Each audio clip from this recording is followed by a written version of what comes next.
find this poem that I put everybody on everybody's chair, and I thought we could all say it together as kind of an opening.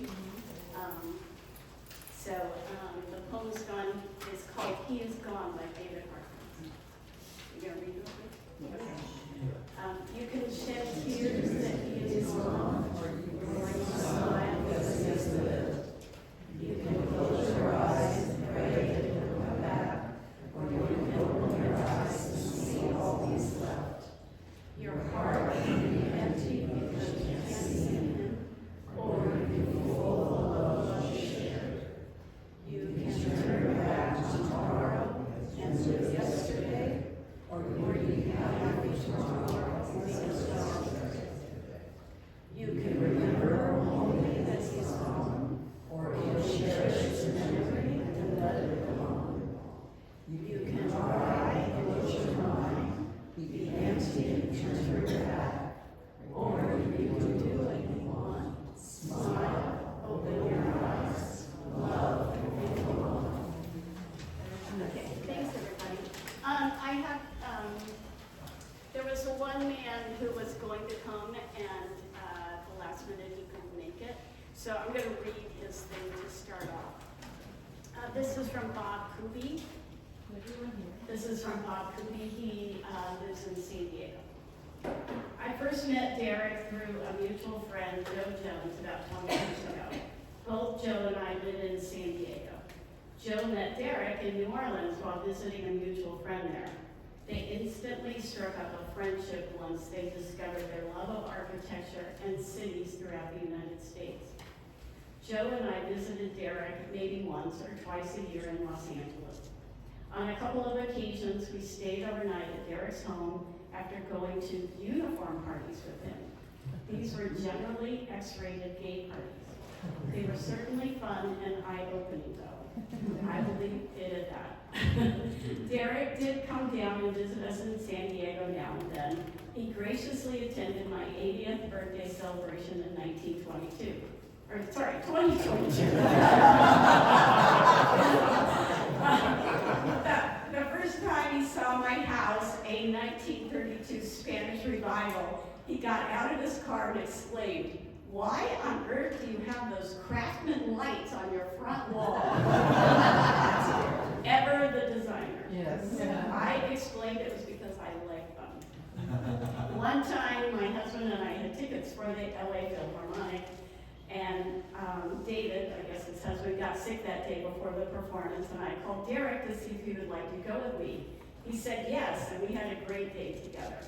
A highlight of that day for him, though, was when a young guy approached us on the street and told Darrick he liked his outfit. Darrick had on a sports coat and tie and jeans. He did look sharp, and he was very tickled by the remark. Feeling joyous for the rest of the afternoon. Over the next couple of years, Darrick and I had long phone conversations once every 3 weeks or so. Mostly he gave me advice with regard to my feelings and my relationship with my partner, now husband. He was a great therapist. He told me he had trained in therapy and did volunteer work in that capacity. He was excellent. Ultimately, he began to confide in me. He, as we all know, suffered from long COVID and the resultant fatigue. He slept a lot and enrolled in a study to explore the disease. We don't know if that was what took his life, but it certainly sapped his energy. Because I am a retired real estate broker, he confided in me that the owner of the house he lived in for so many years, at $800 a month rent, never raised, had passed away, and the family was requesting he leave the premises. He wanted to know just what his rights were, particularly due to his illness. I told him to hold off, and Darrick corresponded with a real estate agent representing the family. He passed the wording in those letters through to the attorney. With the attorney's guidance, he managed to stave off the eviction for almost 2 years. Not many people knew about this problem he was facing. I never knew about it. He never told me. And he suffered mentally throughout the process. One last thing. Darrick had a great voice. I told him on more than one occasion that he should have been a radio announcer. He did just fine as a designer, however, very talented and creative. That is a quick overview of our relationship with this wonderful human being. May God bless his soul and he be at peace. Bob, would somebody else like to come up and let's do?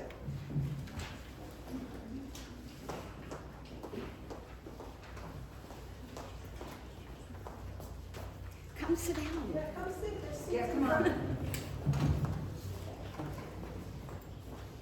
Hello.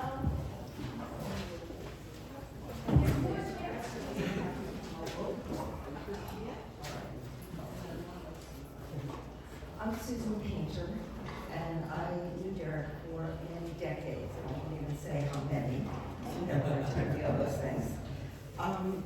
Darrick hired me as an intern in the interior department at AC Martin a long time ago. I was older than the average UCLA design student looking for a foothold in business, and he and I hit it off right away. And I think that's kind of characteristic with Darrick, is that you meet him and you're suddenly bonded in some way, you have a connection right away. He was from the Midwest, I was from New Jersey and then Canada, but we quickly found common ground. Darrick had survived a department-wide layoff during one of the recessions, and so for quite a while it was just Darrick and me as the interiors department. My career there morphed from interiors eventually into planning, but there's no question that Darrick actually was the first person to believe that a psychologist, which is what I was, had a place in the architecture firm. He definitely launched my late-breaking career, and I ended up staying at AC Martin longer than he did. He left after a few years, first to go back to school and finish his degree, and then to go out on his own. But he and I kept our friendship going for nearly 30 years. And we were in touch, frequently. I think one of the things that bonded us was our sense of humor. Although Darrick was usually the one making the jokes and I was usually the one laughing. I hadn't worked in an office for a really long time, and particularly this particular office was extremely conservative, as some of you here know. When I joined, it was a 90-year-old architecture firm, which is just amazing in any case. And it had an important influence on the development of downtown Los Angeles and other Southern California areas. So it was kind of an old and venerable firm. And it was classic architecture firm. There were seas of drafting tables with people hunched over them, large open spaces. And when I first got there, there was a dress code for men. They were required to wear a white shirt and a tie every single day, which they did. It will tell you a lot about this place when I say that there was no corresponding dress code for the women, because there were hardly any women. In a firm of about 100 people, I'd say that there's maybe 4 or 5 women in professional roles. And so it was a very male, and in this case, a traditionally and almost unconsciously sexist environment. It was very different from my previous jobs where I was not mainly working with women. And so I was quite disoriented, especially at first. Darrick gleefully oriented me by being completely outrageous, loudly proclaiming all manner of inappropriate statements at every opportunity, giving me what he always called the 411, the information about everyone. And of course, he knew everyone, and he knew everything about everyone, and he knew every skeleton in every closet. And somehow he had immunity from the company ethos, which was all about decorum and refraining from rocking the boat. I think he was departing so far from the company line that people just really did not know what to think. He was always challenging these very straight and highly conservative guys around us, challenging them to make a fuss if they dared, which of course they never did because they were adhering to decorum, and he wasn't. So we had him coming and going, and he really delighted in it. But there were many other sides of Darrick, and there were many other ways that he was just the opposite of this. He was very intelligent. There was never any question in my mind that he respected me as a woman. He respected me as a woman who had a higher education. He was very interested in education. We talked about that a lot. And when he had the idea of going back to finish his degree, I really tried to encourage him because it's hard when you're older to go back to school. And he did do that. And he did it not because he wanted to, further his career or get points in some way, but because he was really interested in education and in finishing what he had done. In the interactions that he had with the people he felt comfortable with, me or my sister, for example, Darrick had what I've rarely found, which is the unique quality of being really present in the conversation. He really listened to you. He was actively engaged. He heard what you were saying. He wanted to know more about what you were saying. He wanted to know about your experiences. He related his experiences. And I think that's really rare, to have somebody who you can actually have that interaction with, who really does listen. To the degree that over time, when he left the company and it was COVID and all these other things were going on, and we were on the phone all the time talking on the phone and not together, he would always remember the last thing we had talked about. He would always ask about it. He was always really there. And he was just one of a kind. And it's hard for me to believe that I'm not going to pick up the phone and hear somebody say, "Miss Painter, it's Mr. Martin." He was a really unique person, and I'm going to miss him very much, and I know that many of us will. Thank you for coming and being able to share this, because I think we were all taken by surprise when he passed away. We didn't really realize anything was going to happen, and now we're all kind of coming together and trying to help each other understand what really happened, which seems very unreal in its own way.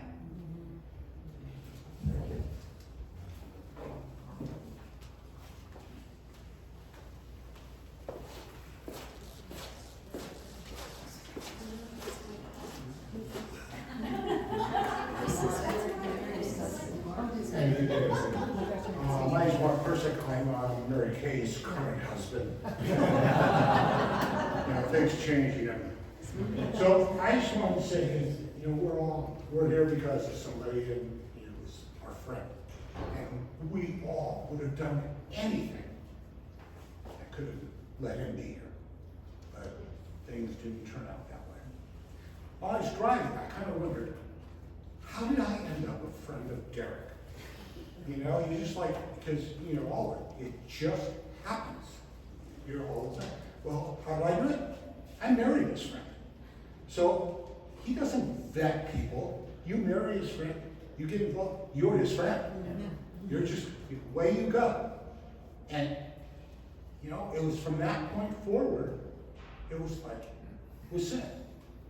He talked to me, I talked to him, we talked about things. It was just kind of like we've been friends for a really long time.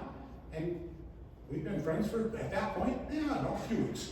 So, but that was the way it was. It's and he was in 100% when he was around. Mark, Ricky, you guys want to get involved with our investment club? Yeah. Okay. And next thing you know, we're all there, and Darrick's coming home about this. Darrick was just an incredibly nice person. Actually, I'm going to be very eloquent about all these things, but it's simple. He's a nice guy. And I miss him greatly just because of that. But I don't have a whole lot of really funny stories, but I got one that was monumental. Because it was early on in knowing Darrick, and I knew him through Mary Kay, so I knew him design and stuff like that. So somehow Mary Kay was talking to Darrick, and Darrick needed a ride home. And he was somewhere in Silver Lake, and he, didn't feel like walking or whatever. So Mary Kay tells him, "Hey, Mark is at Rockaway Records. If you can get up to Rockaway, he'll give you a ride." Okay. So she doesn't tell me, but Darrick's, and I'm walking around, and all of a sudden, on a Saturday afternoon, in the summer, Darrick shows up across the parking lot in an outfit I had not seen before. Was not necessarily prepared. Because I don't know what the phrase that I should use, but the t-shirt that he was wearing, I know as a white Peter t-shirt. No sleeves, extremely tight, somewhere inside the first layer of skin. Next, little cut-off jean shorts. He just never stopped cutting. They just were really short. And at that point, I think he had tinged hair. I'm not sure, but I think the hair was a little thin. I'm not sure. But he also had leather lace boots that went up just below the knee. And I, looking at him, he's walking across, and he goes, "Hey, Mark, can you give me a ride home?" My two friends are with me. Friend? I went, yes. No friend.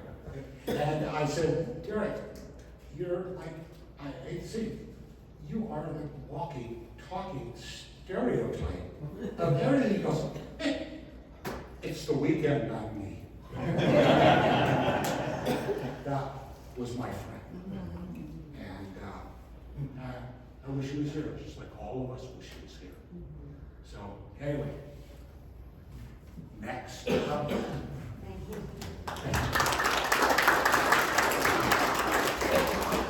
Okay, my funny story is really quick, but I know that he didn't want me to tell you what the story is.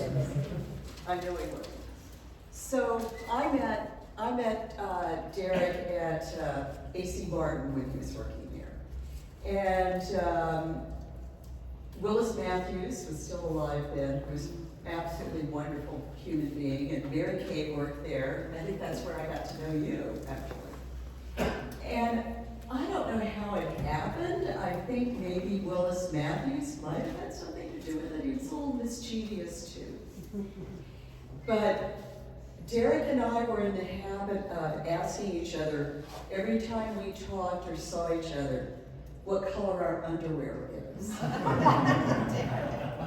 And it started out with, what color is your underwear, to what color, to just, I'm white, I'm pink, you know, whatever. But anyway, so that's every single time I saw him, talked to him, that's how we started our conversation. When I thought about this, I thought that is my most funniest story about him. Next.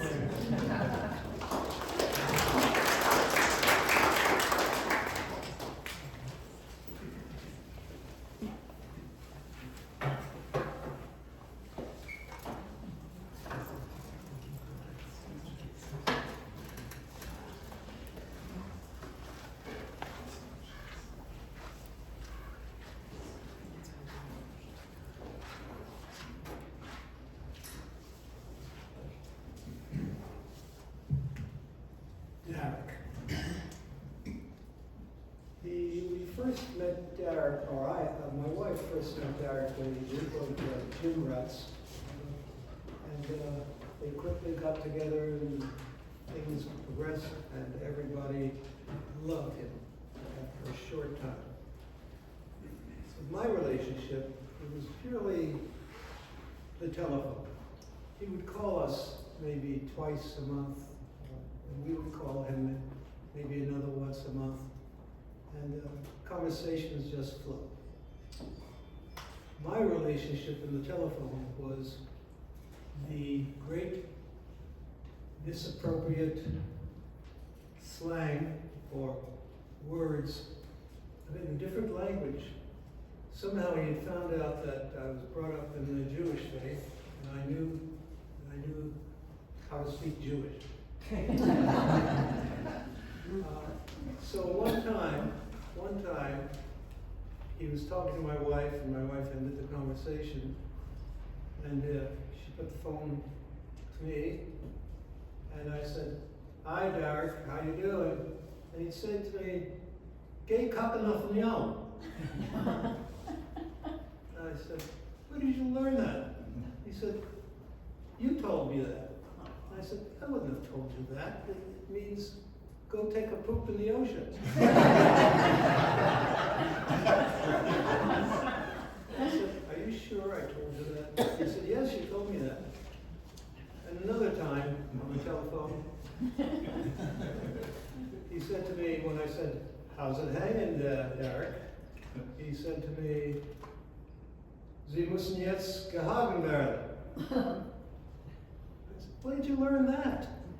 He said, "You told me that." I said, "Do you know what it means?" "Yeah," he said, "You told me it was, I'm doing fine. How are you?" Well, what it really means is, you should go and get an accident and go into the hospital and be killed.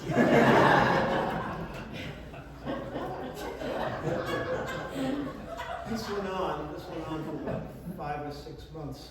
And I would feed him a little bit of Jewishness in the language. And it came as a great surprise that he died so suddenly without, we hadn't spoken to each other for maybe 2 months, something like that. One more time, we had a timeshare in Palm Springs. And we said, "We're going for 10 days to Palm Springs. Would you like to come?" He said, "Yes." So we arranged the date, and he said, I'm coming on the 9th or whatever it was. And we hear, outside the unit, we hear, rum, rum, rum, rum, rum, rum. And here he is, we got outside, and here he is in this big Mother Harley, rumbling up to us. And he was all in black leather, of course. And we said, "Where did you get this?" He said, "It's about time that I wanted to do what I wanted to do." I said, "That's great, wonderful." So he came in and he stayed overnight, and the next day he got onto his bike and said, "We'll see you soon, Darrick." And he rumbled off. And that was the last time we actually saw him physically. So it was a really terrible shock that we found when we found out that he had passed away. Thank you.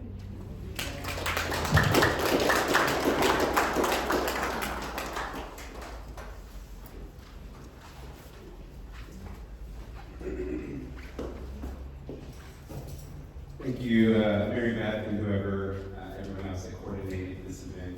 My name is Robert, and I met Darrick. I was thinking last night, I think I met Darrick like almost 20 years ago. I was sitting with Roger here, and Roger used to cut his hair, and he would come over. And I think that when I first met him, he was wearing one of those white theater t-shirts, and it was just interesting. So that was how I got to know him many years ago. And I remember he knew me in the depths of my addiction. And when I thought I was the worst person in the world, he embraced me with open arms. He never once judged me at all. In fact, he was always one of the first people with one of those big smiles. He's got those big open arms. And gave me that hug and reassurance that everything was going to be okay. And I've been sober almost 15 years now. And he continued to be my friend, continued to be a champion for me. When I didn't really know how to face the world sober, he would invite me to places, to like the arts and crafts and stories and all these wonderful events, just so I could start to see the world through a new lens. And I will certainly appreciate that opportunity that he gave me, because I think it helped me open my eyes to so many new things and to so many new people. And we would spend a lot of times in his house by that fireplace. It was a really cool fireplace. He loved it. With great view, and just talking about everything and nothing. Architecture, art. I didn't even know anything about architecture, but it just make it so encapsulating and just sit there for hours on end just talking and talking. And he was always not only a champion for me in my sobriety, but he would always donate to my AIDS life cycle, ever the champion to end AIDS and fighting for the LGBTQ community. And he would send a birthday card every year. I never forgot that because only him and my mom. They're the only people in the world who ever send birthday cards, and I didn't get one this year. And it made me sad when I saw Brandon's message on Facebook that he passed away. Just my heart sank that this is a cherished soul that really guided and helped me through so much and helped me see more of myself when I didn't know who I was. And so I will remember his charm, his wit, his support, and him as being a champion for love and the arts and all things good, because that's the Darrick I know and love. And so I just want to remember him.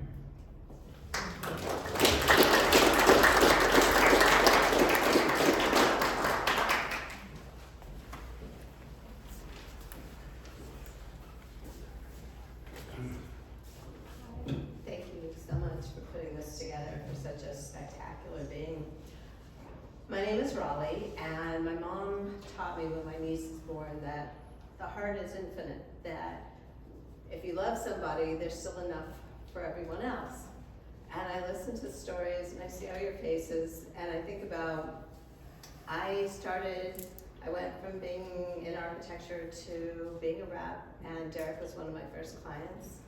And I remember he was just there with heart and presence teaching me about clocher colors. And to this and through the years when you talked about the birthday card, I got the birthday cards and I got all the Jewish holiday cards. And they always started saying that he could get the cards from anywhere, but there would be, somehow he was the only one in the universe who knew how to take a card and put it through a printer, and that the words actually, his personal message lined up on the card. And so, and then one time we found out that, and then the way he connected, like his client was an older woman who had worked for Pacific Lighting, Southern California Gas for years, and my stepfather had as well, so we always debriefed, and then how he took care of her through time. And the last time we spoke, he said, you know, don't hate me. I know we keep talking about getting together, but I haven't been feeling well, and so we will. And so I always say that when somebody's alive and when they pass, that we all carry that person in our hearts. And so Darrick will always be present amongst all of us and within us. And that voice, his voice that was just so calming and soothing. When you were talking about the radio, I'm like, that would be a late night radio guy. Thank you again.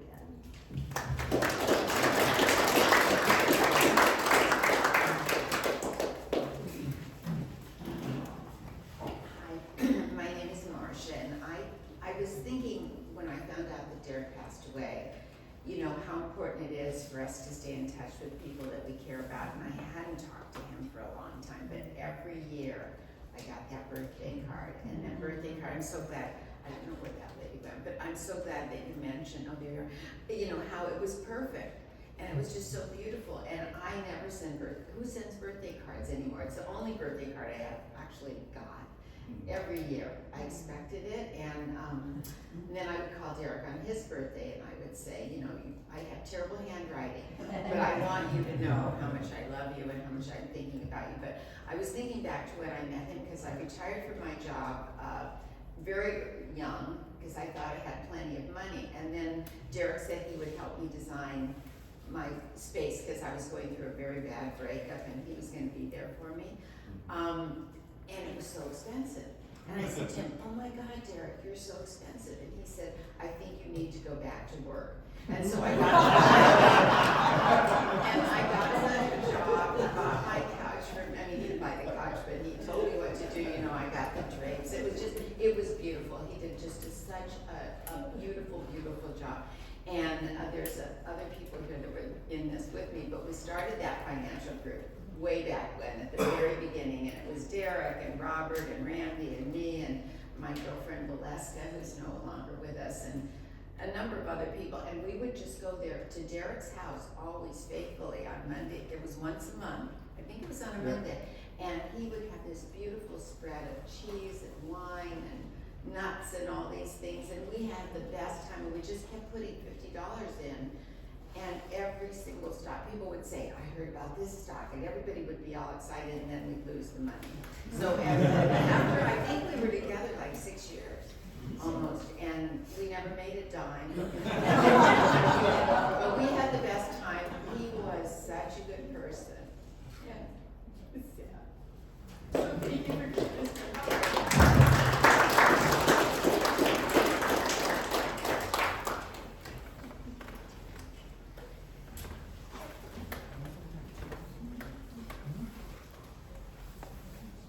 I brought the inside of one of those birthday cakes. Okay. You can have it.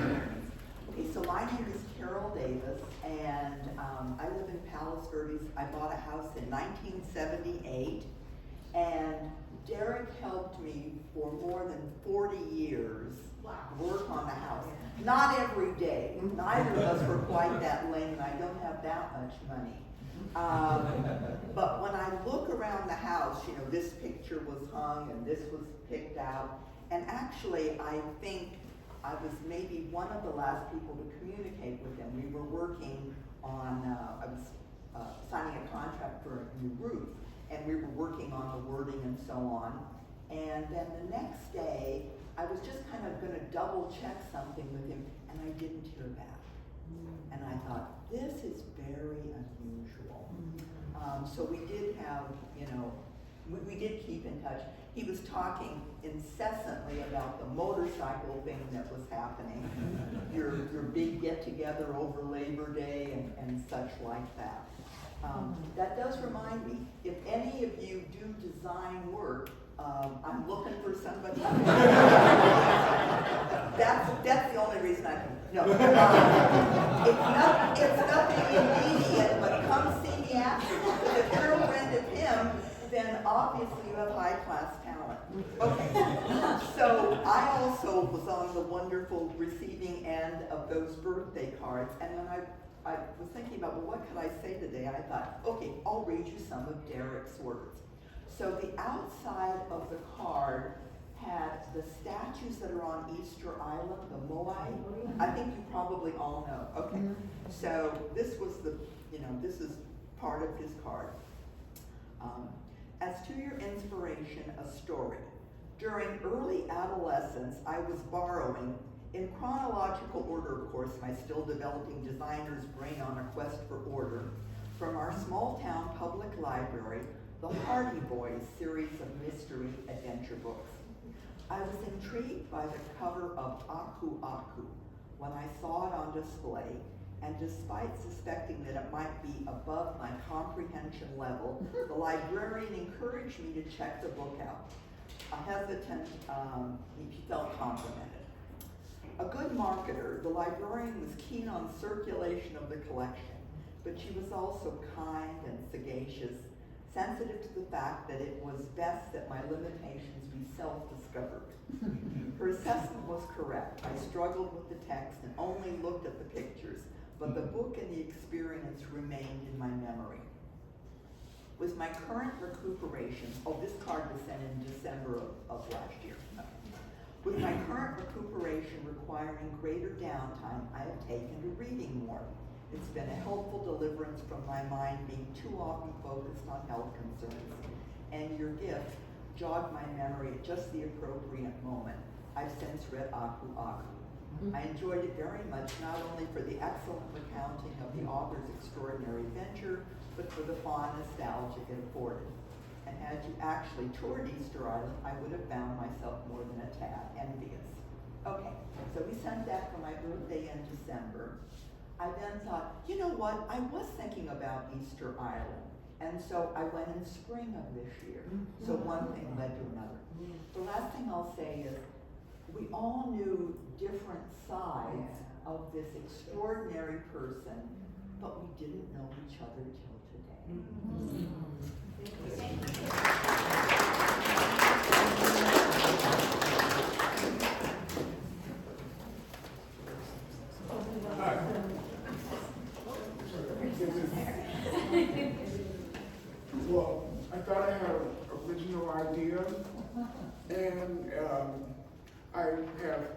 cards.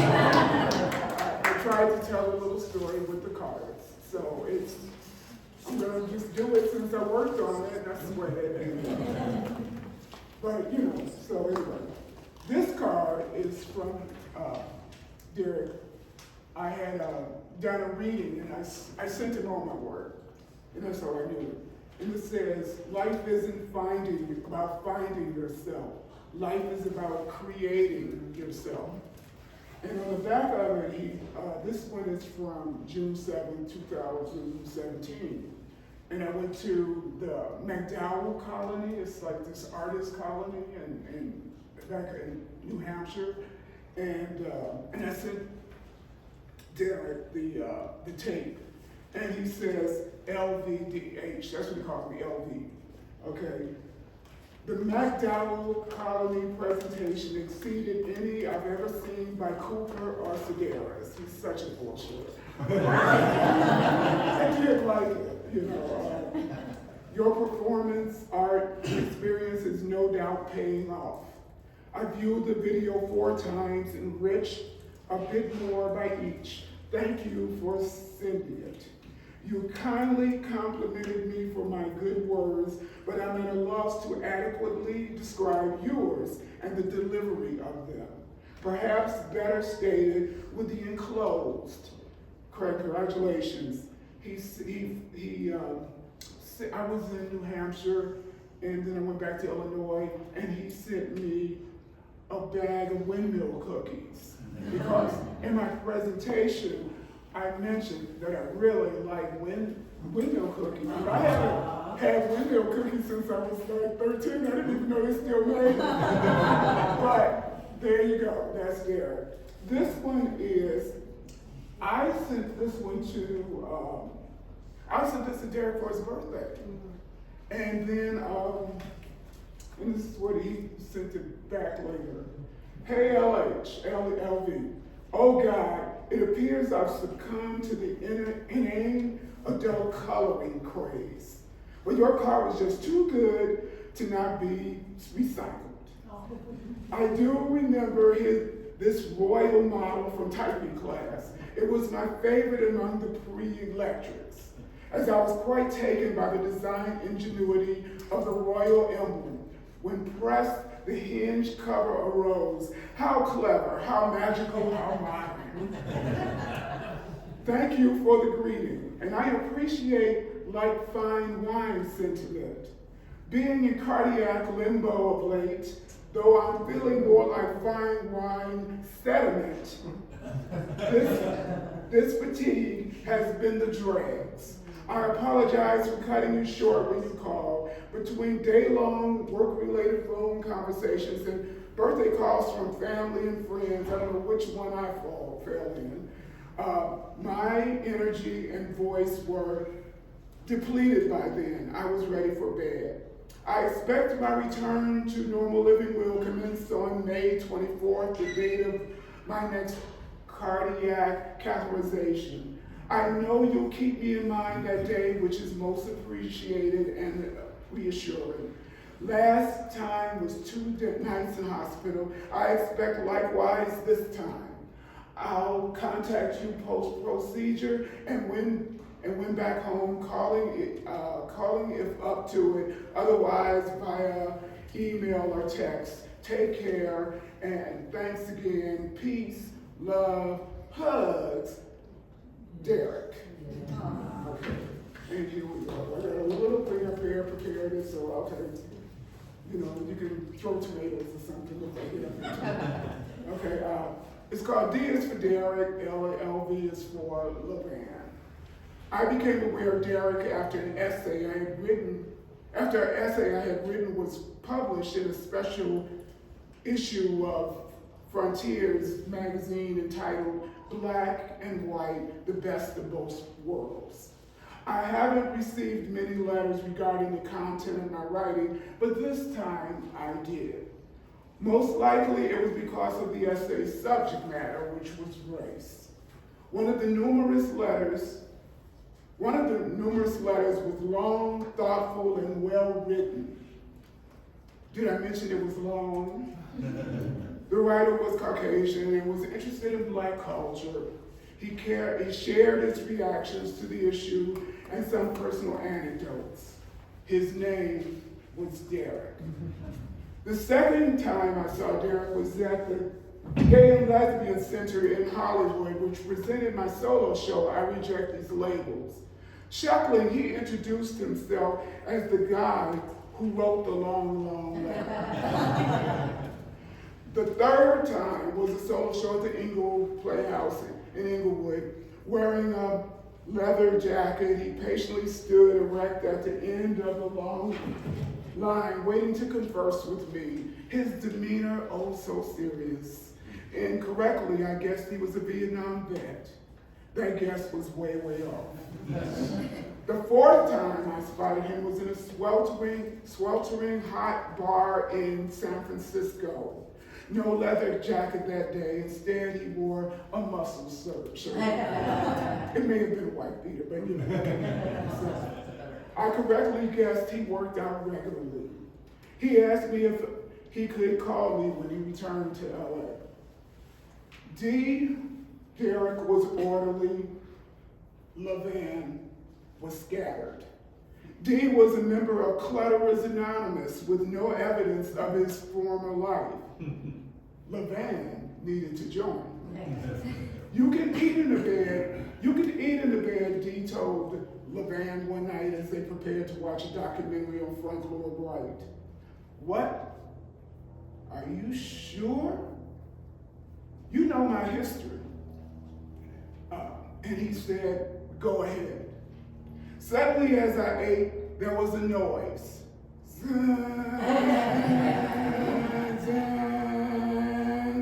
I turned around to D holding a handheld miniature vacuum. You sure I can eat here? I asked. He says, I'm sure. One day LV received a snail mail from Darrick, containing what Darrick called a tribute to my longest held friend on the occasion of my friend's memorial. According to Darrick, he became what he called the de facto keynote speaker. So I took that as either his was the longest tribute or no one else wanted to do it. He took his job seriously. Upon completing this work, Dee informed me, reciting it in person and in the months since, I've realized that doing so was as much, if not more, for me than it was to honor him. And now, life repeats itself. In Darrick's tribute to his long-lost friend, he regretted not pursuing a writing career as his friend had done. His ode to his lifelong friend, full of admiration, accompanied by a wistful lament. Hey D, I wrote in an email, thanks for sharing the eulogy. I enjoy the way your sentences move. They don't die out, they energetically flow through all the punctuation and make emphatic stops at the ends. Nerdland, that was nerd language. Your words have a lot of muscle, like you. Your use of contrast created a moving depiction of your friendship. On a personal note, between you and me, you tend to dismiss your design business. I wish you could see yourself the way that I see you.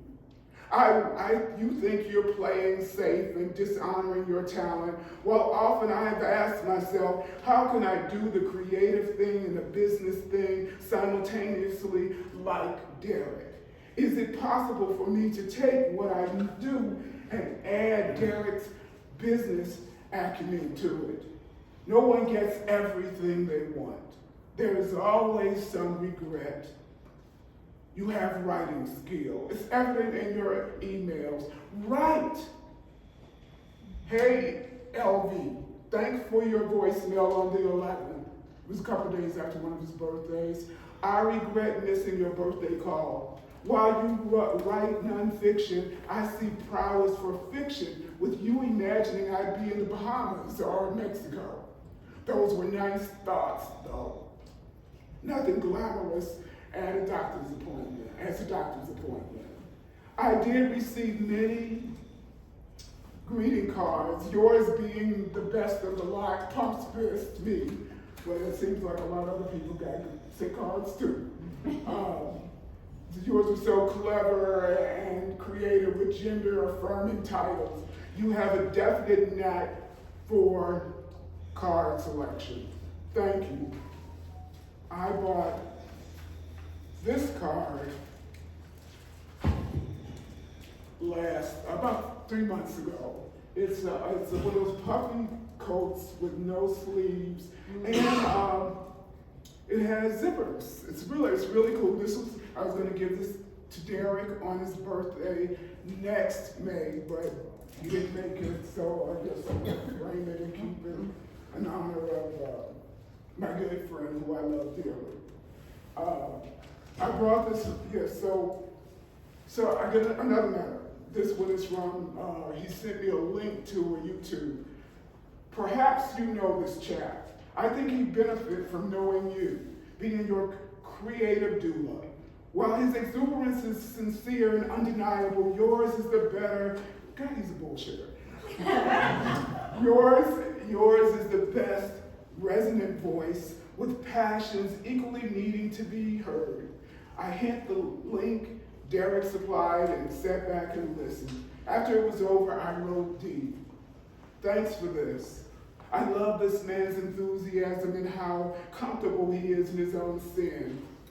But you will forever be my creative doula. I rise at your words. You were the one who passionately told me if I prayed for something, I should be grateful for its appearance, not displeased that it didn't show up exactly how I wanted. You worked with excellence and grace. You shared your interests and was a great companion. I can quiet myself and feel your presence. I'm thankful for you and all your encouragement, all of it. Thankful and forever moved. Onward.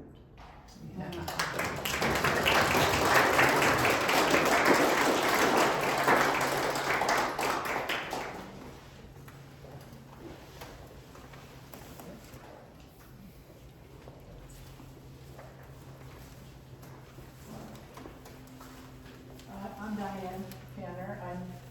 I'm accompanied by Darrick's good friend Roger. He's going to be my moral support. I met Darrick also at AC Martin. I was at Susan, I knew Susan, and I was in charge of public relations and PR. Darrick tried to convince me that he was a distant relative of the Martins. But I knew better. Over time we became good friends because we were both from Michigan, small towns. We like to commiserate about our religious experiences. He never really talked to me about his gay experiences, coming to grips with things like that, but he was very much a part of my personal life eventually. And he decorated every room in my house over time. Kitchen, den, living room, 2 bedrooms, 3 bathrooms. And the last project took place last October when we had to replace one of the floors over time. It had worn out. There were a lot of things that went wrong. Like, he didn't like the color. Meanwhile, the goods had been ordered and I hadn't paid for them. There were a lot of hiccups. And Darrick told me, he said, I'm going to send you the bill, My computer's not working, but I'll get my tech guy here and we'll get it worked out. In the end, I knew he wasn't going to make me pay for his services. That was a given. I was a little bit up to date on his health. And so I'm kind of aware of how he passed away. He lived very close to where I did, and he would come by with bread that he'd made, fruit cakes and nuts and things like that during the holidays. My husband was Jewish. Darrick loved to try out his Yiddish. And you're laughing, he had the most wonderful sense of humor. And I loved him, and he was a very good friend. Roger, do you want to say anything?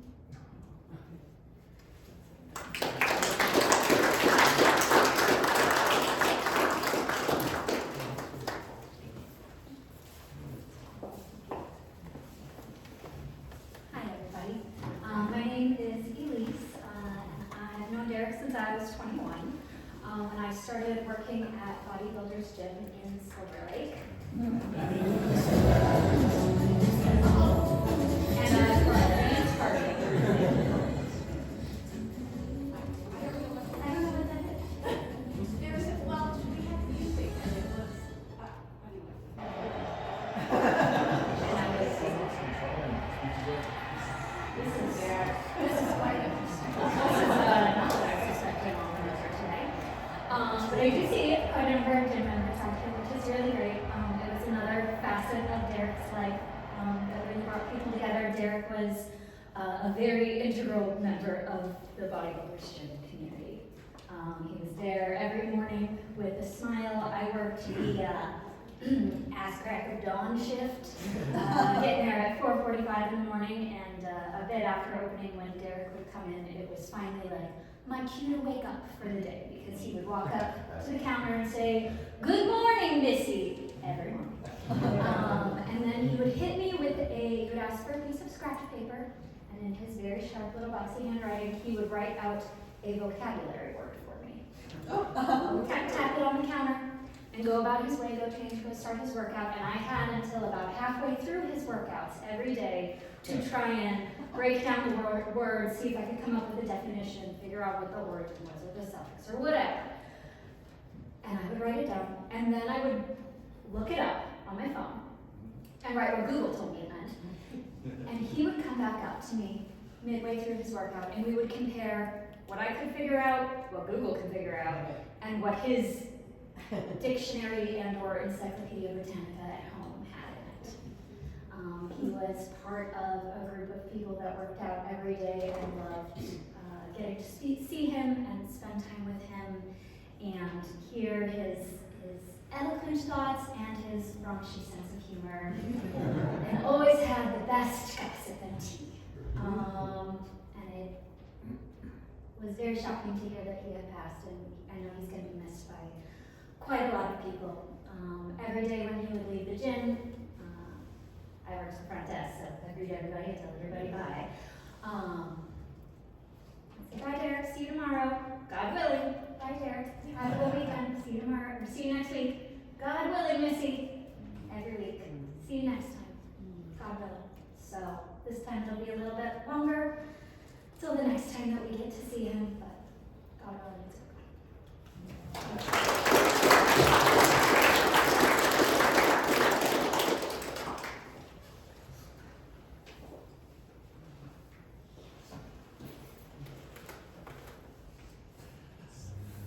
No one's mentioned the London Continental he drove for years. Oh, yes. Yeah. Sylvia, that was it. And then he went and right into that giant pickup truck. He helped me move a lot of furniture in that thing. Hi, I'm one of the few that haven't been to Darrick's house. I feel jealous, I guess.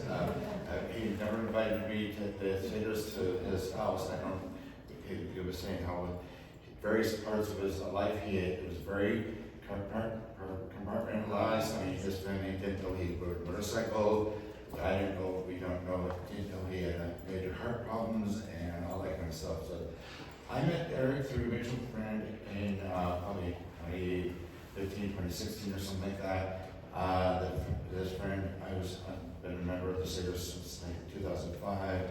I was the treasurer for many years, and so this mutual friend was saying, Darrick was saying, "Well, I think I'm going to go to this called Badger Flat or something. I don't know anything about it, but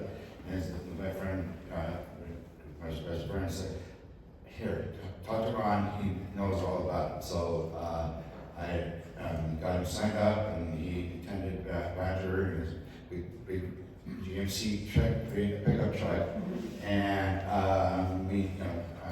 it's about 100 guys. Maybe half a third of them are on motorcycles, and it's a camp out up in the Sierra National Forest, about 8,300 feet elevation. It's rustic, and we basically turned this little rustic campground into a little city for the weekend. And so we needed help and he pitched in immediately offered his truck for us to go down and get water and gas and propane.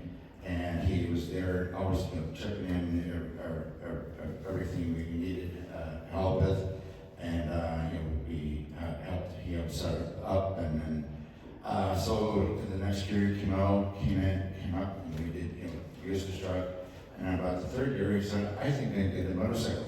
And so he took a motorcycle course, and I live in Palm Springs, and so he, our mutual friend, knew somebody who had a motorcycle for sale nearby. So Darrick parked his bike in my garage for the first year he owned it. Brent helped him put a battery tender pigtail on it, as we call it, and but he would come out every 6 weeks to 2 months, and he would go for rides. So some of these pictures, my friend, we did. One of them is Regular Springs with the four of us, and we this loop around Palm Springs up Indian Canyon, Delaware Road through 1,000 Palms. We call it the Darrick Loop because that's as much as he can handle. Like it's 35 miles, and at first he was the rides were just wearing him out. So he eventually Riley ended up riding his bike into town for put in his garage, and we voted him to be a member of the club, and we brought him in 2020 with the Turkey Poker Run, and that was right in the heart of COVID, and but we managed to have motorcycling was the safest, enforcement distance, 6 foot away, because you have to be that far away from a motorcycle. Eventually he became the treasurer of the club. I had trained him, mentored him, and so it was, we knew it along COVID, and we got COVID again in first part of August. We knew he was starting to slow down. We knew he was going to need help with processing the applications for Badger, and so I had already started taking over some of the responsibilities, and we were totally shocked when we found out he had passed, because Riley called me and said, "Hey, have you heard from Darrick lately?" And I said, "No," and that's when he called this phone number, and that's when the police officer answered that he had passed. So we are really deeply sorrowful that he has gone. It's a very integral part of our club, and we really miss it. Thank you.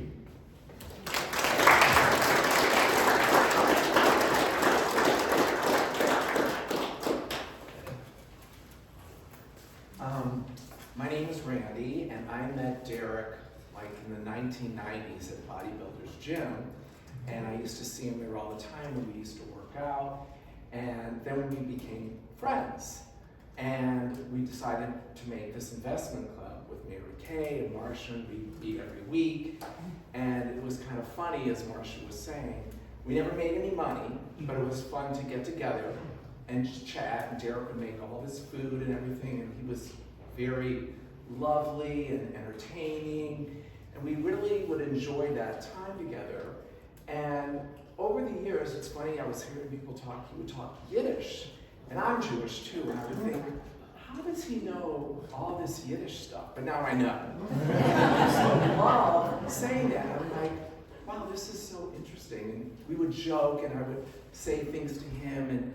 And being from the Midwest, I thought that was what our common thread was. But now I know he had all these Jewish friends, and he was picking all that up. But one of my fondest memories was, I don't remember what year it was, but Doug and myself went on a camping trip with him, and I had a dog at the time.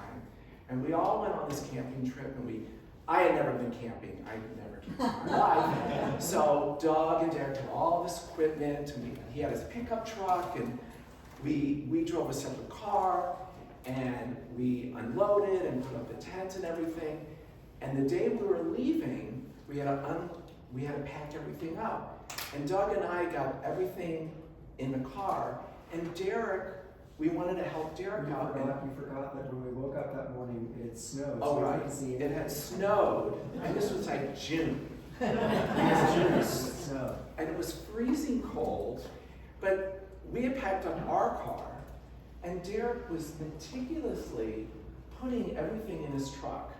And we're like, can we help? No, I've got it. And we're waiting and waiting, and he had every little thing in his truck so meticulous. And I thought, I knew he was very meticulous, but we're camping. And he just put all this stuff, and it was a very funny moment. But he was such a wonderful, sweet, loving man. And as someone else had said earlier, whenever he called, and he sent me a card on my birthday every year, and they were very touching cards, but whenever he would call and you'd have a conversation with him, he was so focused on you and hearing your story, and he remembered it the next time, and he was just a very loving, calm, caring, really sweet person. And as all of you have said, including myself thinking, it was such a surprise to hear what happened, a shock. And it's just still to this day, I just really can't believe that he's gone and how it just happened. But may he rest in peace, and he was just a wonderful person.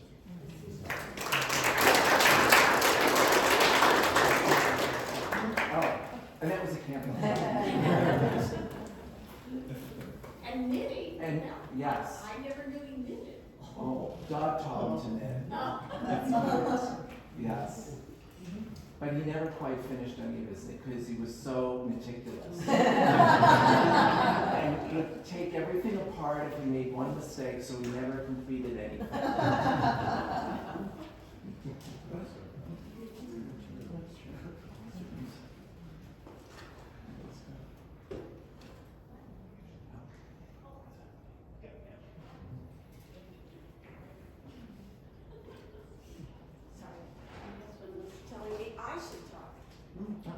Yes, I agree.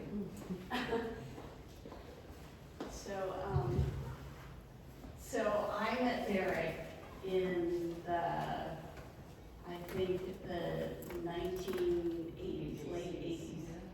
And I was the person who hired him to work at AC Martin.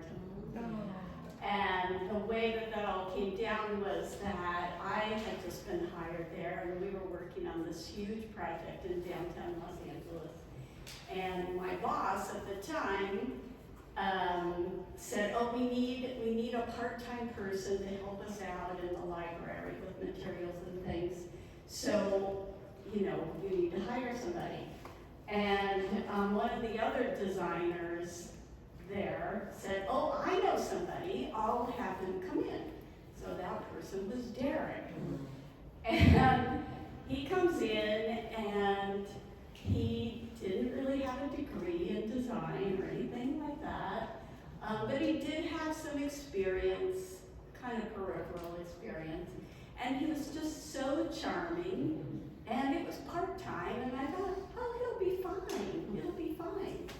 So I told my boss, okay, I've hired this guy. And my boss was like, "You hired him?" So I got in all this trouble, but it was fine. Darrick showed up, and like Susan said, he charmed everyone at AC Martin.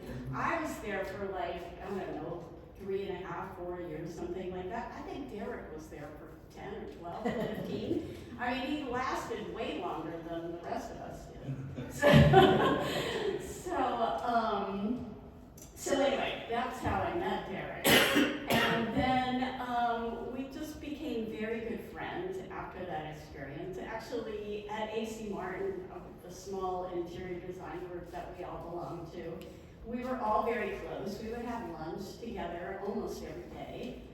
And so anyway, one of the funny things about Darrick was that every place I worked, he had a funny nickname for that place. So, maybe, I see some people laughing. So, one of the places I worked was called Irel and Manila, which is a law firm. He called it Magilla Gorilla.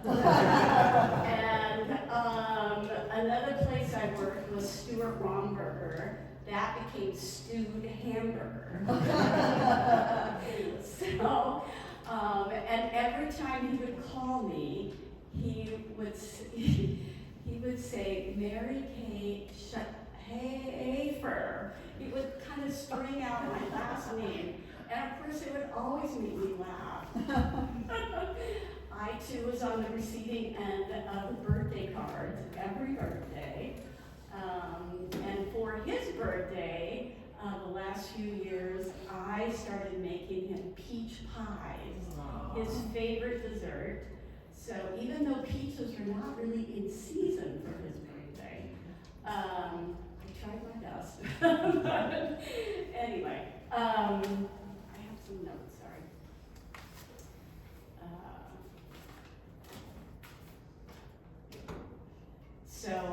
Another funny story from AC Martin. So Darrick loved sweets.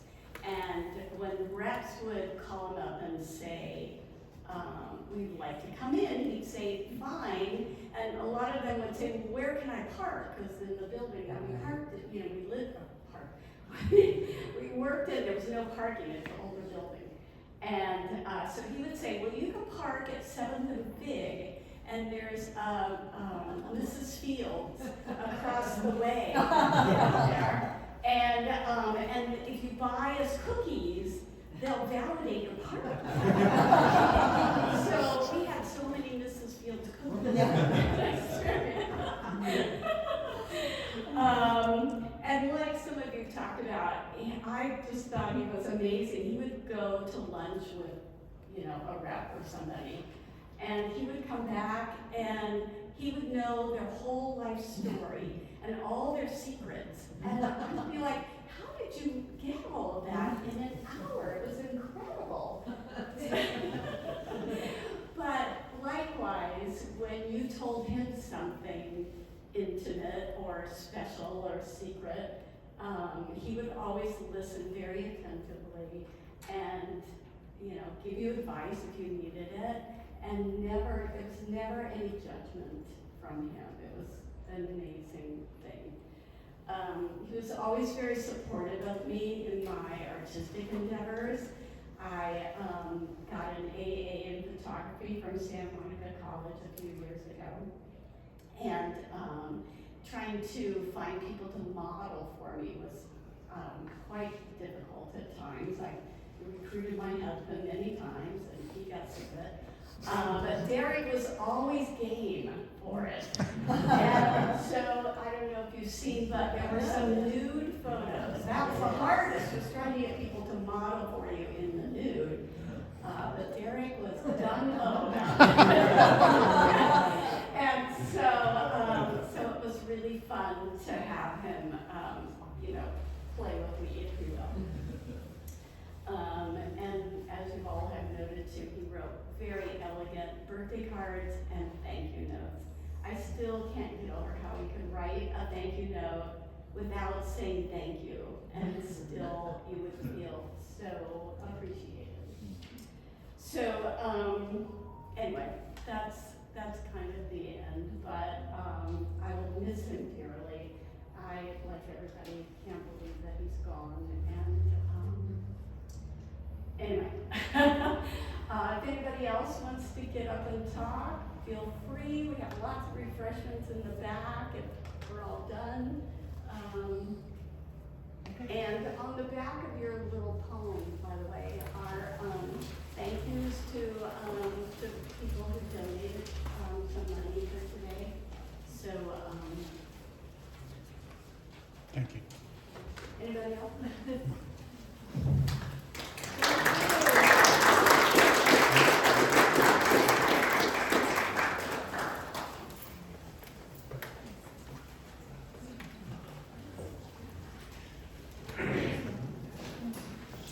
So, all right, people, and go eat the stuff, because I will take it home and eat it all if it's left. You'll have to beat me to it.